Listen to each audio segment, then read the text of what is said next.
حضور علیہ السلام اپنے قول سے قرآن مجید کی صورتیں ہیں، آیات ہیں، ان احکام کو بیان فرماتے ہیں، ان کی حکمتوں کو بیان فرماتے ہیں اور ان کے مقاصد کو بیان کرتے ہیں۔ اور حکمت سے مراد حضور اپنے عمل سے قرآن مجید کی صورت لوگوں کے سامنے پیش کرتے ہیں۔ حضور کی سنت سے پتہ چلتا ہے کہ قرآن کیا چاہ رہا ہے۔ جو ام المومنین نے کہا تھا سیدہ عائشہ رضی اللہ تعالیٰ عنہا نے، کان خلقہ القرآن، اگر آپ نے حضور کی سیرت کو دیکھنا ہے تو قرآن کھول کے بیٹھ جاؤ۔ قرآن تھیوری ہے تو اس کا پریکٹیکل حضور علیہ السلام کی سیرت طیبہ ہے۔ اور ایک معنی یہ ہے کہ حکمت سے مراد حکمت دین ہے، دانائی ہے، چونکہ خالی علم بعض اوقات نفع نہیں دیتا۔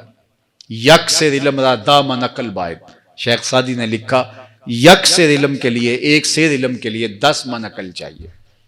پڑھا تو عزازیل بھی بہت تھا، لیکن اس کی دلیلیں اس کو الٹ سمت لے گئیں۔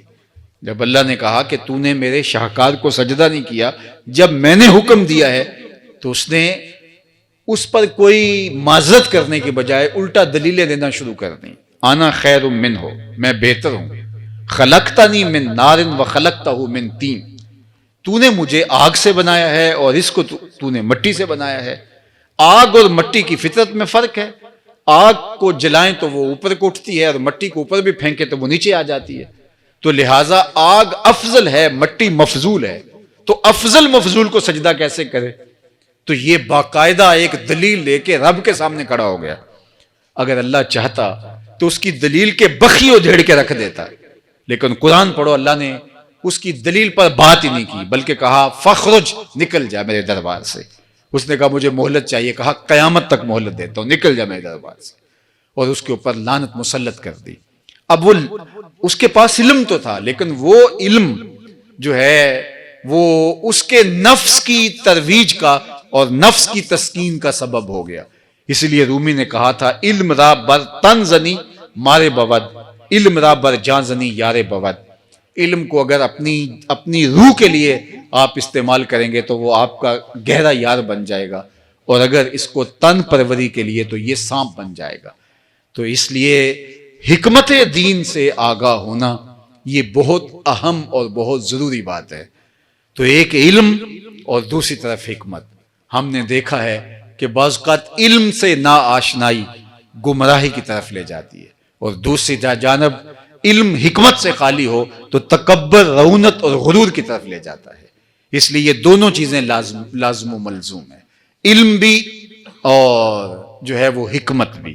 اور علم اور حکمت ان دونوں کے باہمی امتزاج سے صالحیت کا وجود پنپتا ہے، اور اللہ تعالیٰ جل شانہ ایسے رجال کار اور ایسے افراد دیکھنا چاہتا ہے کہ جو علم کے سائے میں پروان چڑھیں اور حکمت کے نور سے مالا مال ہوں، تاکہ ان کے اٹھنے والے ہر قدم خیر کی طرف، نیکی کی طرف اور اچھائی کی طرف بڑھتے چلے جائیں۔